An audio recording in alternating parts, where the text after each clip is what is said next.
Bonjour et bienvenue dans Gastronomiquement Vôtre, l'émission qui décortique le contenu de vos assiettes et les coulisses des restaurants.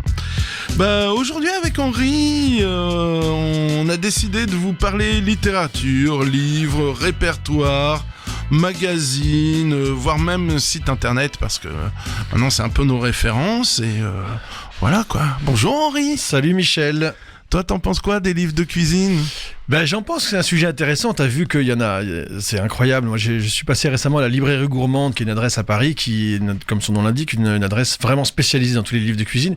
Et alors, non seulement il y a un stock absolument hallucinant sur tous les sujets, et puis chaque mois, t'es comme moi, tu te balades à la librairie à la Galerne, puisqu'on est au Havre. Coup de chapeau à la Galerne. La plus grande librairie de Seine-Maritime. Incroyable d'ailleurs, mais toutes les semaines ou tous les 15 jours, le linéaire de livres de cuisine, de nouveautés, de chefs, alors de cuisine sur telle région de l'Afrique, la cuisine avec tel sujet de pâtisserie c'est absolument incroyable. Ça, il y a une variété, une affluence de livres. On se demande un peu comment les éditeurs s'en sortent d'ailleurs, parce qu'il faut les vendre ces livres-là. Je sais que quand on en vend 5000, c'est déjà un énorme tirage. Si je pense à des grandes références de livres qui sont sortis récemment, les livres Ottolenghi, c'est un peu au-delà de ça, mais il y a plein de livres, quand on en vend 5000, c'est déjà très bien.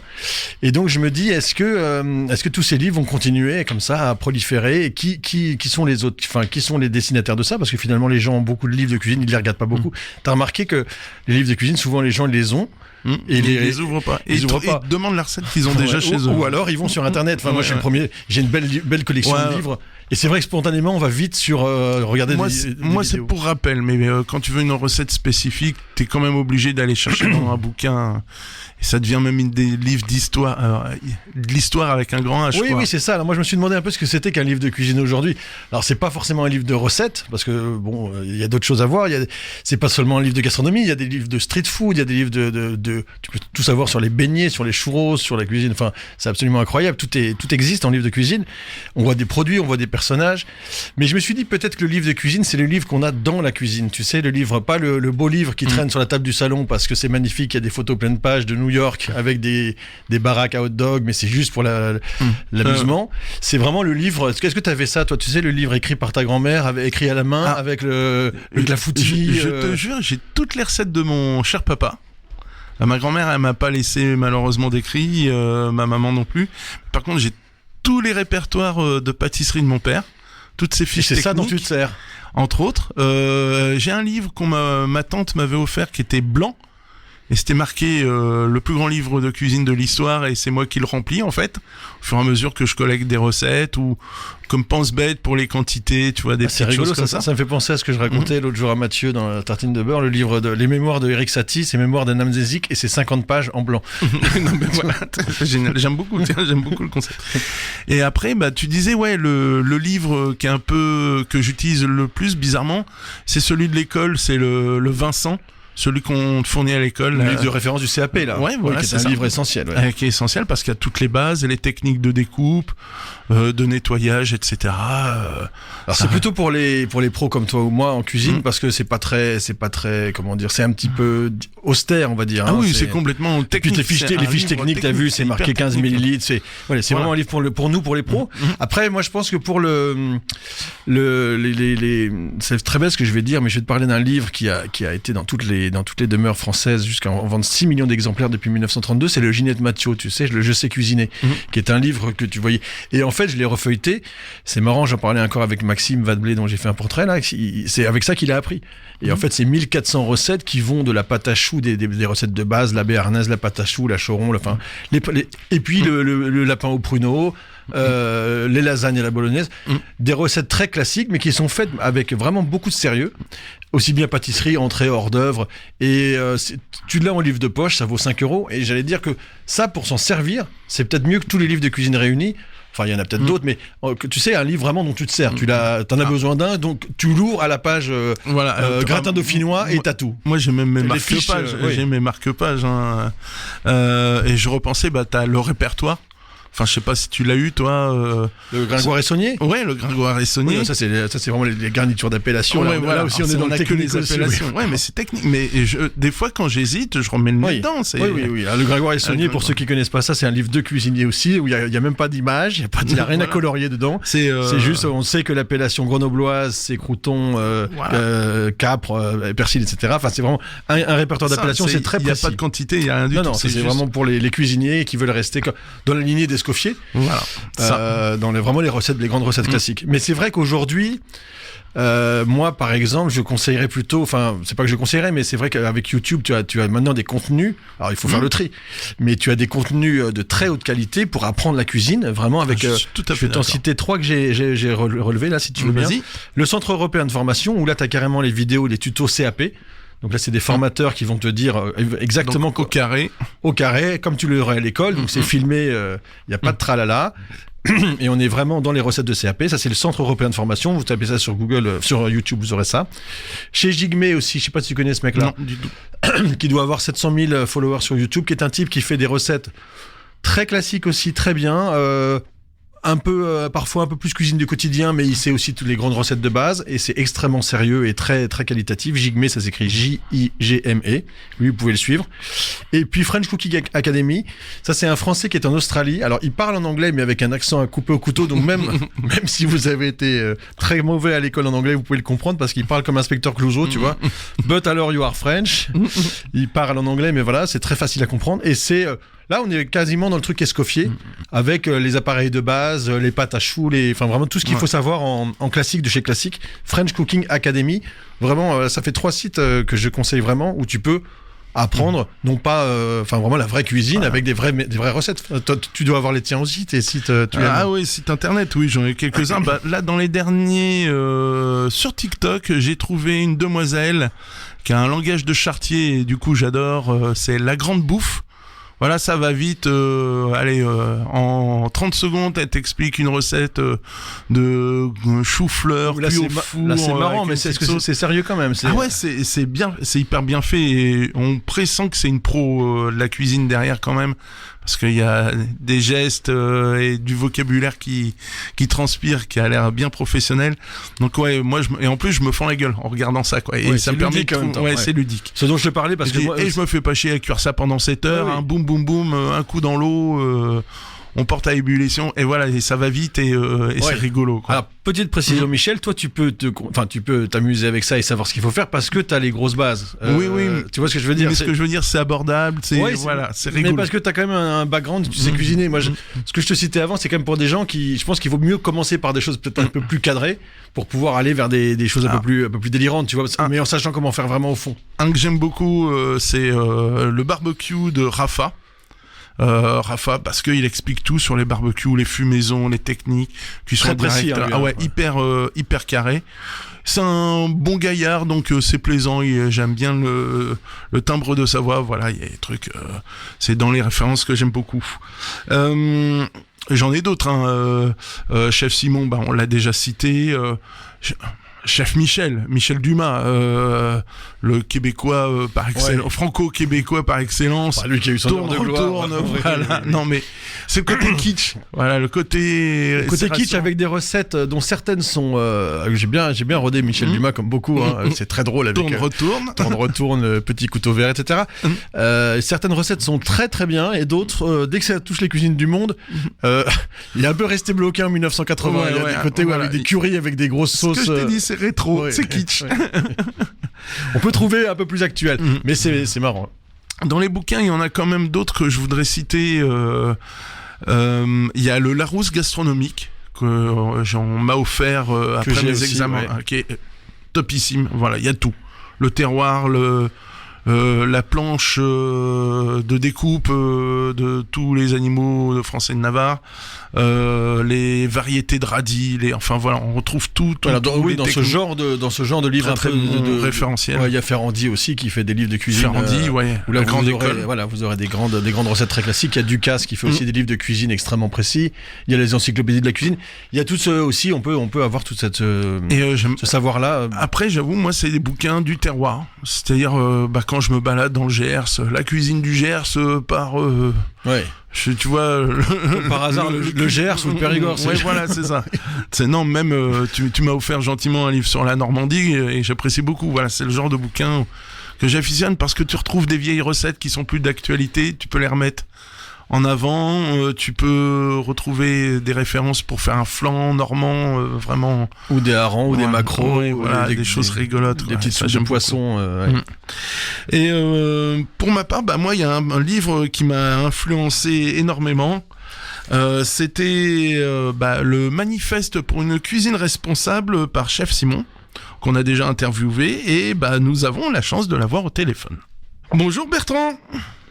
Salut Michel, comment vas-tu ? Ça va bien. Alors voilà, on est avec Bertrand Simon, Chef Simon, ancien professeur de cuisine, issu de la cuisine traditionnelle aussi.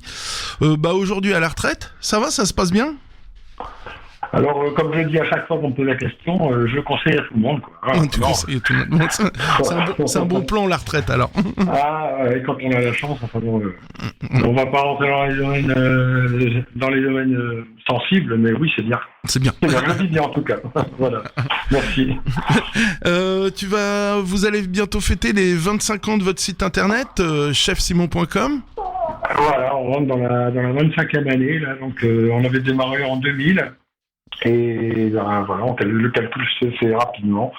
Ça fait effectivement 25 ans qu'on est toujours bien placé dans les sites de cuisine et on est assez content parce que c'est un travail quotidien. On est une toute petite équipe et ma foi, on est content de voir que le travail qui est fait continue à intéresser et à servir de repère un peu à pas mal de gens. Et en fait, la raison de notre appel, c'est que on fait une émission spéciale sur les livres, la littérature culinaire, les magazines, etc. Et j'ai tout de suite pensé à toi, surtout. Pour moi, c'est une référence, c'est le manifeste pour une cuisine responsable. À la couverture jaune là, qui est un magnifique bouquin de cuisine. Non mais je vais dire pourquoi, parce que d'habitude on tombe toujours sur des répertoires, des listes de recettes de cuisine, alors que là il y a une vraie réflexion sur la cuisine. Alors c'est dommage que ça soit pas sorti aujourd'hui plutôt qu'il y a quelques années, parce que on est vraiment d'actualité avec ce livre. C'est vrai, donc que l'idée m'était venue quand j'ai proposé à l'éditeur de faire un livre, ce qu'ils appellent un livre blanc, c'est-à-dire pas d'image. Et à l'origine, j'avais pas l'intention d'y mettre des recettes. C'était juste vraiment des réflexions issues de mon quotidien, de ma pratique et de ce que j'observais aussi. Je vais pas dire des dérives, mais des exagérations qu'on voyait au travers soit de la presse, de la télévision, même de certaines positions de chefs, où on entrait soit dans un délire scientifique ou un délire vraiment hyper local, quoi. C'est-à-dire, donc pour moi, je trouvais qu'il y avait vraiment des choses qui n'étaient pas réalistes et qui tenaient plus du fantasme sur un large spectre. En fait, effectivement, ce bouquin, il a marché. Je ne veux pas dire qu'il n'a pas marché, mais il a été retiré assez vite de la collection de chez Hachette, certainement pour une question de vente. Mais effectivement, je rejoins ce que tu dis. Je pense qu'il est sorti un peu trop tôt, peut-être. Et bien sûr que je fais pas partie des écuries des chefs connus, installés ou dans la mesure où je suis pas véritablement un chef de restaurant, mais disons que il y a tellement de canaux aujourd'hui de diffusion que le livre il est peut-être pas non plus il est peut-être pas tombé au bon moment, je veux dire. J'ai regardé, il est encore disponible sur Amazon. J'en ai trouvé encore quelques exemplaires. Ouais, c'est vrai. Oui. Donc il est encore présent. Donc jetez-vous dessus. La fête des pères approche. Et je voulais savoir, sur ce livre, tu y as travaillé vraiment seul. C'est vraiment un cumul de tes idées, de tes réflexions. Ah oui, oui, complètement. Ça a été une prise de conscience aussi de ma part, en voyant justement le monde de la cuisine, comment il tournait, et surtout tout ce gaspillage, toute cette surenchère de petites choses où les quantités se réduisaient. Et je sais très bien que quand on fait de petites quantités, on fait beaucoup de pertes aussi, et qu'il n'y avait vraiment aucune réflexion sur non pas dire comment je vais récupérer les restes à tout prix, comment je vais récupérer les épluchures et toutes ces choses-là qui sont encore discutables. En revanche, c'est comment je vais gérer mes achats, comment je vais gérer les quantités que j'achète ou que je cuisine, et dans mon quotidien, aussi bien professionnel que personnel, de limiter même le choix qu'on nous offre, c'est-à-dire déjà la saisonnalité, mais aussi la quantité, aussi l'origine des produits, et d'être capable de dire non, je vais pas faire ça comme ça, je vais pas mettre tel ingrédient parce que ou il coûte cher, ou finalement on n'en a pas vraiment besoin. Voilà, donc chercher à optimiser, voilà, c'est une optimisation en fait de la nourriture dans sa généralité en fait. Ouais, c'est très très bien dit. Voilà, alors, je vais rappeler quand même, parce que c'est pas le seul bouquin que tu as écrit aussi, il y a En cuisine by Chef Simon, donc là où c'est pour apprendre la cuisine au sens large. Ouais. Il y a quelques techniques choisies, en effet, des techniques de base. Voilà, mini cocotte, walk and roll et les macarons. J'ai beaucoup, voilà.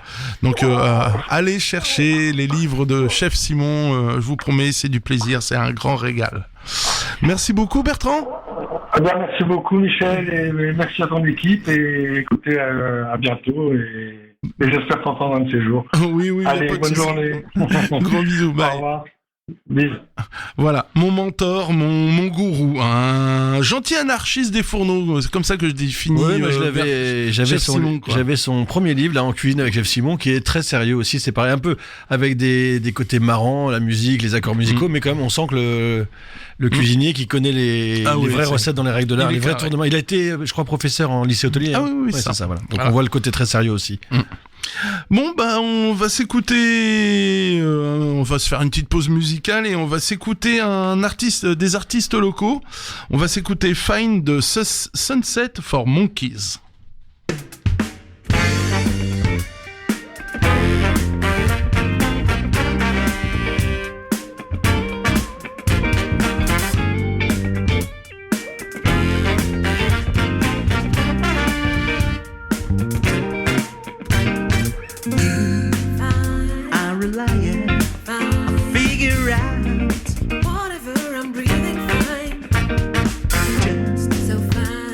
The others, there is no time. Oh, you are a liar. You put me on fire, so bright. Fine. Don't believe otherwise. We can't be together all night.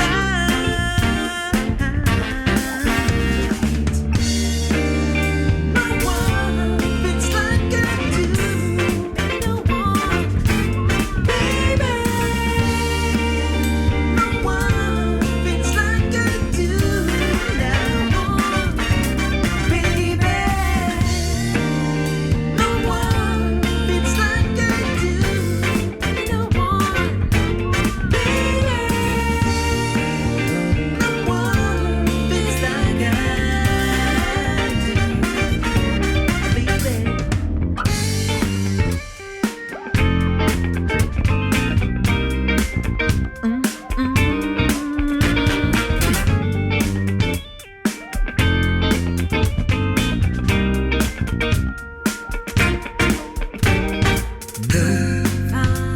Say you are sorry. Whatever, I'm breathing fine.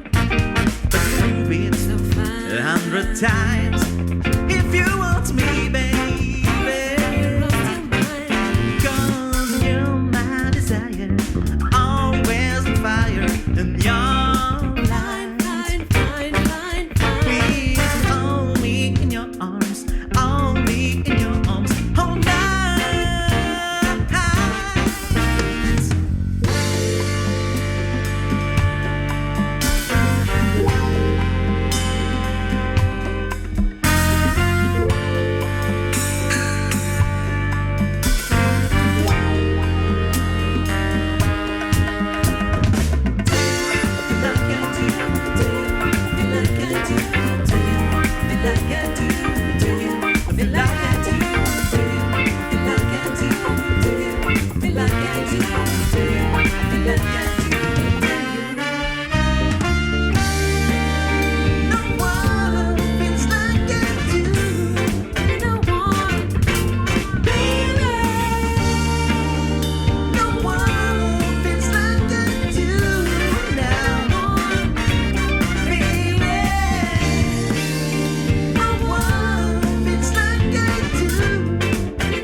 Monkey Baby. C'était Fine de Sunset for Monkeys. Moi, j'ai bien aimé.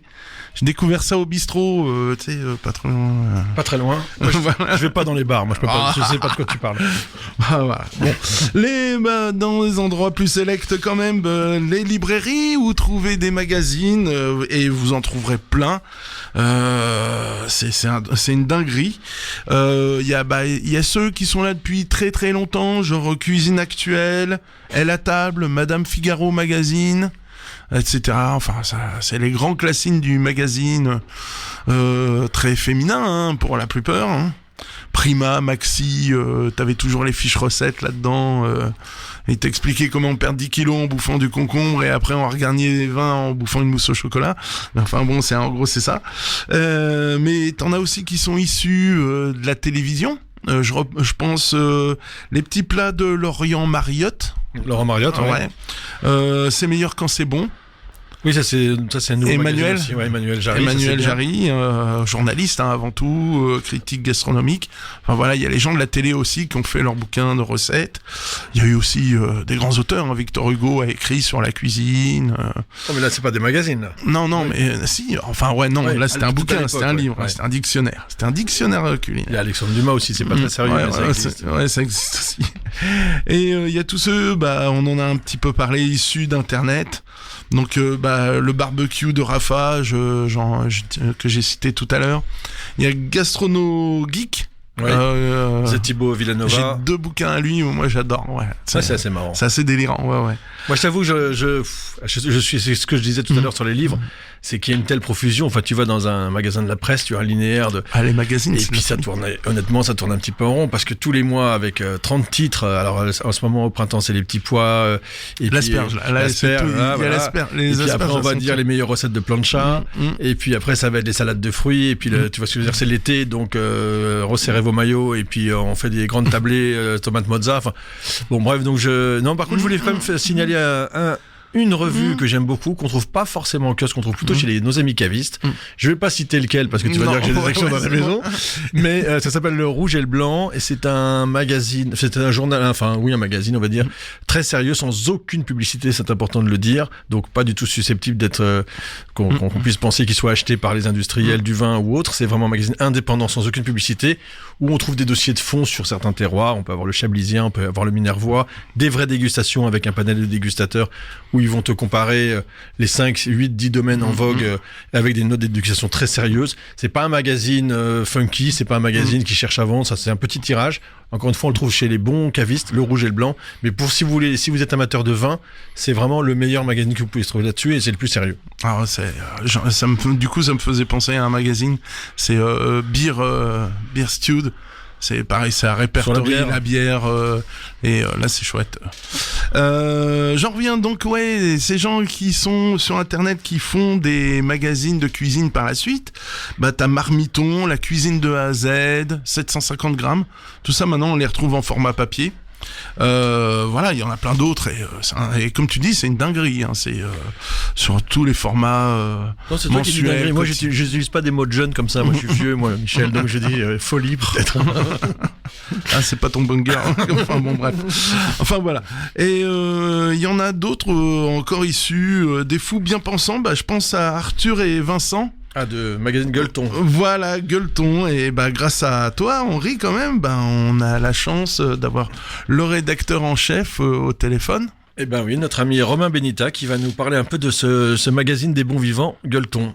Alors on est avec Romain Benita, le rédacteur en chef du magazine trimestriel Gueuleton, un magazine de bons vivants. C'est ça, Romain? Comment est-ce que tu qualifies un peu le magazine dont tu as la responsabilité?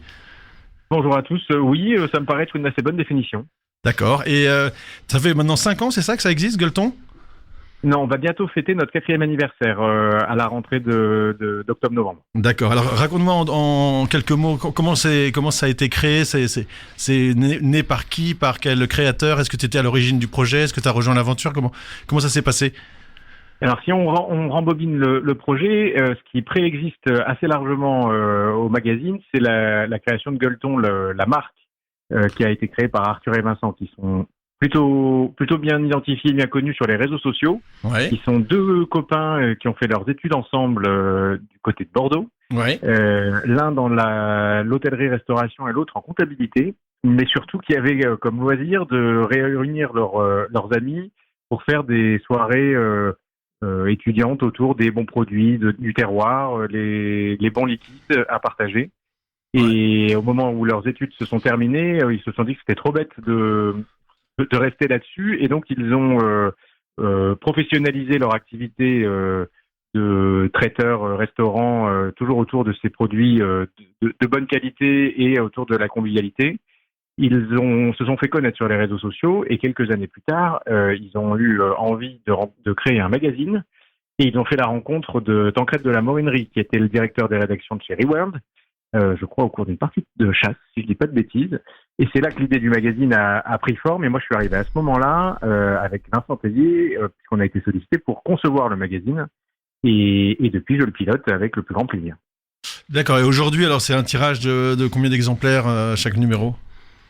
C'est autour de 40 000 exemplaires, me semble-t-il. D'accord, donc c'est un chiffre plutôt en progression. Vous êtes satisfait pour l'instant de cette audience-là, ou ça semble C'est relativement constant depuis la création. Ça a marché très fort au premier numéro. Il y a eu, je crois, une légère érosion après le premier numéro, ce qui était assez classique après l'effet surprise d'un premier numéro. Mais depuis presque 4 ans, c'est assez constant. Et oui, on était très contents, et on reste très heureux de cette audience. Nos lecteurs sont fidèles et nous suivent, ce qui est assez précieux dans la presse magazine. Oui, et puis avec un électorat qui, s'il est fidèle, c'est intéressant, parce qu'en effet, il y a pas mal de volatilité, des gens qui peuvent se reporter sur d'autres titres. C'est assez concurrentiel, j'imagine, ce secteur quand même d'édition presse cuisine. Plutôt, mais je crois qu'on a une ligne éditoriale qui est bien précise, assez, oui. Voilà, bien précise, qui correspond à certaines attentes. Et surtout qui correspond à l'identité d'Arthur et Vincent qui porte le projet sur les autres supports. Et puis on essaye de pas trop se marcher sur les pieds justement avec les autres supports. Et même s'il peut y avoir des sujets qui se recroisent, c'est plutôt en synergie avec notamment la vidéo qu'ils peuvent publier sur YouTube ou les publications sur Instagram. On est plutôt en complémentarité des uns des autres, et on a un vrai traitement différent sur la partie papier. C'est Michel. J'ai une question. Moi, justement, en faisant mes recherches pour cette émission, j'ai trouvé que c'était très genré, justement, les magazines culinaires. Beaucoup étaient plutôt féminins, et là, sur Gueuleton, justement, je trouve qu'on a quelque chose d'un peu plus, j'allais dire genré, masculin, quoi. Je vais être vulgaire, mais c'est un peu plus couillu quand même, quoi. C'est un commentaire qui peut être fait, parce que c'est vrai que si on feuillette les pages du magazine, on peut voir pas mal de visages masculins. C'est loin d'être un parti pris, et c'est même pas tout à fait une réalité dans le choix des sujets et des personnes qu'on va rencontrer. Je pense au portrait qu'on consacre dans chaque numéro à un vigneron ou une vigneronne.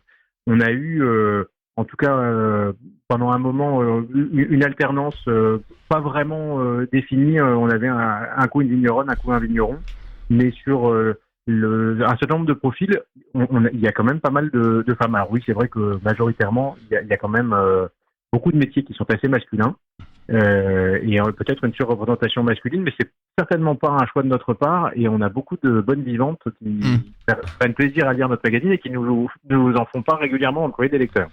Ah bah c'est chouette. Non, mais moi, je suis ravi du coup.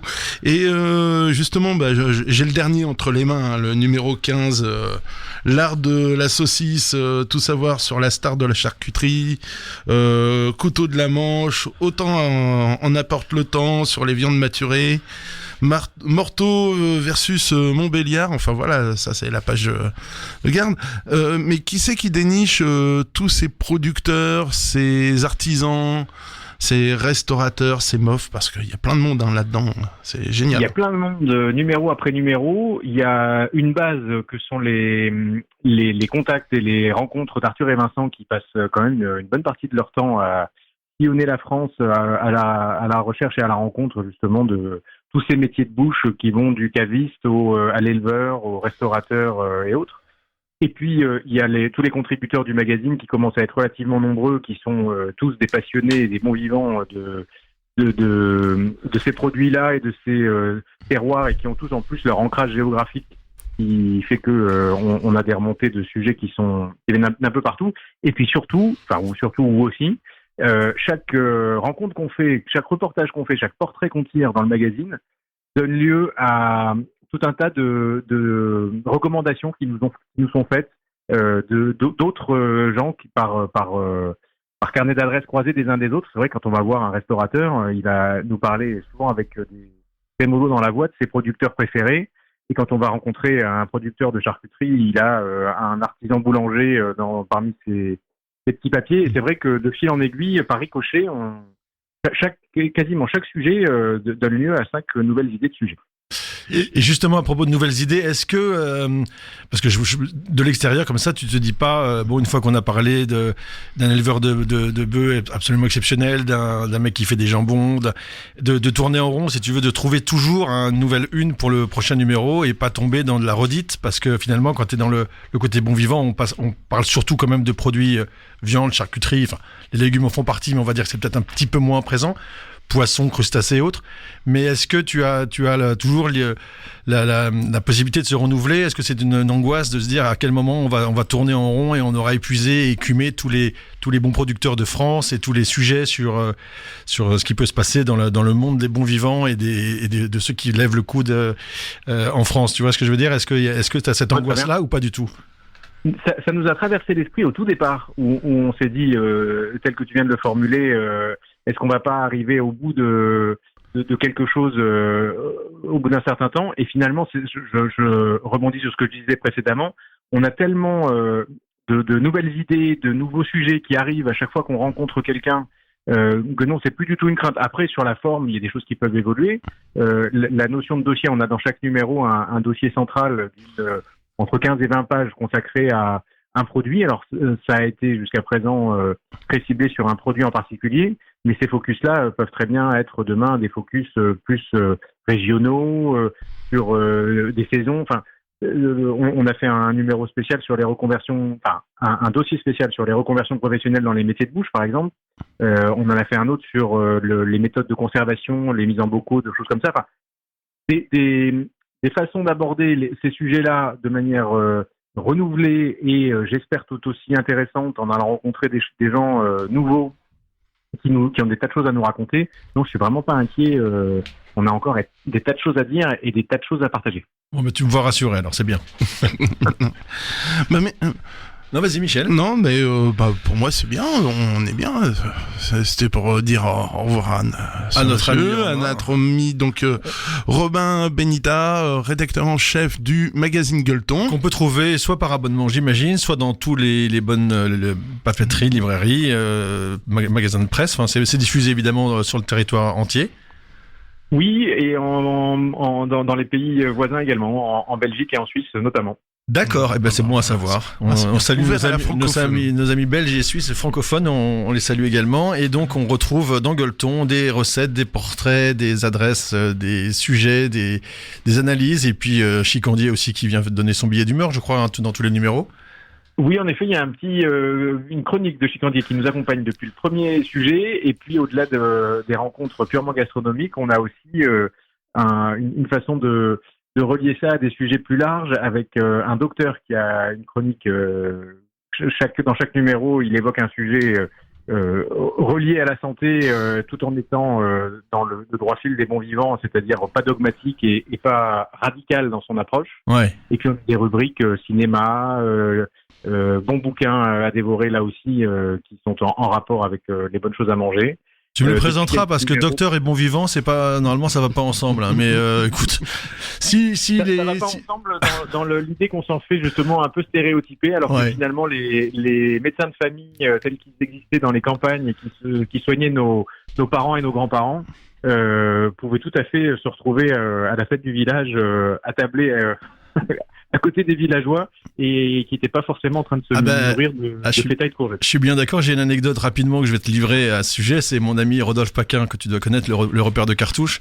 Il me racontait parce que j'ai été formé par lui, tu vois, et puis il me racontait à l'époque, il vient du pays de Caux, lui, vers je sais plus quelle région, enfin, le pays de Caux en tout cas, et puis ils avaient une ferme avec des cochons, et puis il me dit un jour, le médecin arrive, et puis il dit à son père, la charcuterie c'est terminé, il faut oublier. Alors Rodolphe me dit une tête d'enterrement, c'est pas possible. Et puis le père il dit mais enfin la charcuterie celle qu'on fait, nos pâtés tout ça. Il dit le médecin il dit mais si ça c'est bon, c'est juste la charcuterie industrielle, ça vous n'avez plus le droit d'y toucher, mais celle que vous faites il y a pas de sujet, il y a pas de problème. Donc il disait tu vois c'était marrant comme quoi il y a quand on dit charcuterie en effet c'est pas pareil que de faire des vrais pâtés comme Michel en face de moi les ferait ou je les ferais moi et d'acheter des choses bourrées de cochonneries qu'on peut trouver dans les supermarchés, c'est pas la même chose, on est bien d'accord. Donc si le seul point commun c'est le terme de cochonnerie que tu viens d'utiliser, mais effectivement, ça n'a pas grand-chose de commun. On a partagé un très bon moment avec Rodolphe, avec Arthur et Vincent, il y a déjà 1 an ou 2. Ouais. Et effectivement, je crois qu'il sait de quoi il parle. Ah oui, un petit peu. Et puis, il lève le coude aussi de temps en temps. Amitié à toi, Rodolphe, si tu nous écoutes. Je t'embrasse. Tout à fait. Eh bien, écoute, merci beaucoup, Romain. Eh bien, un grand merci à vous. Donc, à bientôt dans les nouvelles aventures de Gueuleton, tous les 3 mois en kiosque. Merci beaucoup à toi. C'est ça. À très bientôt. Merci à vous. Au revoir. Salut. Ah, j'adore très sympa, Romain. Franchement, oui, sympa. Et puis, voilà. Un magazine très intéressant et qui est loin de la caricature. C'est pas un magazine de beauf, parce qu'il y a des gens qui pensent que c'est intéressant. Il y a des sujets de fond sur. Ça reste quand même un truc de mec qui dit que non. Ça reste des bons vivants, mais il y a quand même, comme l'a dit Romain, il y a aussi des bonnes vivantes. On les oublie pas. Quand même 2-3 pages sur un peu moins sur les voitures. Enfin bon. Non, mais je trouve que c'est sympa, c'est bien. C'est un très joli magazine. C'est un grand défenseur. Il y a le Grand Gaulois, j'ai vu dedans, et c'est bien. Et puis il y a des belles photos. C'est un magazine très bien fait. Des grands défenseurs du terroir, comme se posent Arthur et Vincent. Et du savoir-faire français. Voilà. Et que vous dire de plus ? Que les vacances arrivent. Faut profiter de son temps pour lire, justement, de un peu plus de culture, de loisirs, de se motiver pour se foutre au fourneau grâce à ces magazines, ces livres. Aussi pour économiser, parce que quand on sait cuisiner, on évite d'en foutre trop à la poubelle, quoi. Exactement. Mieux manger, partager des moments, parce que c'est du coup l'occasion de se faire des amis ou d'inviter les amis. Enfin voilà. Moi je trouve empoisonner sa belle-mère si on a envie. Voilà, sans se faire gauler surtout. Voilà. Enfin voilà, les livres, c'est les bouquins culinaires, je trouve ça fantastique. On voyage, tu vois, un bouquin sur la bouffe asiatique, street food asiate, voilà. On voyage, on est sur les marchés de Thaïlande ou du Vietnam, et 2 heures après, je sors, je vais acheter des nouilles, de la sauce soja, et hop, c'est parti.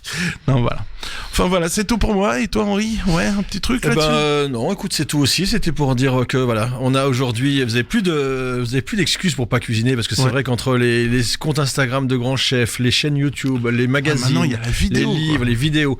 On peut se former, on peut apprendre, que ce soit du sérieux, du moins sérieux, on peut vraiment, on a une abondance de contenu disponible, et que il faut juste se relever les manches et cuisiner, parce que j'avoue que de temps en temps on a la flemme. C'est ça aussi qu'il faut dire, c'est que on préfère appeler Monsieur Hubert ou Monsieur Deliveroo et puis manger de la mauvaise nourriture devant la télé plutôt que d'acheter chez son boucher une vraie viande. Oui. On est tous parfois un peu comme ça, et voilà, il faut se botter les fesses. C'est pas forcément mauvais ce qu'il livre. Non, mais bon. Il vaut mieux se botter les fesses et faire à manger. C'était gastronomiquement vôtre sur cette conclusion. Merci de nous avoir écoutés sur West Track Radio. Retrouvez le podcast sur west-track.com, sur toutes les plateformes, sur toutes les box. C'était l'avant-dernière, on revient encore une fois, et après on fait dans 15 jours sur spécial Summer Body. Comment être non, je le sens pas, le Summer Body. Avec un corps luisant. Voilà, on met pas de photo de profil, sérieux. Photo de face. Je crois que dans tous les cas on est foutu. Voilà. De toute façon on n'a pas de profil, nous. Non, on est rond. Voilà. Et salut Michel. Salut Henri. Sinon on va dire trop de bêtises. Voilà. Bon, la dernière on apportera de quoi boire comme ça, mais comme on ça on vous dira dire des bêtises. Non, avec modération bien sûr. Et comme disait Joël Robuchon. Et bon appétit bien sûr.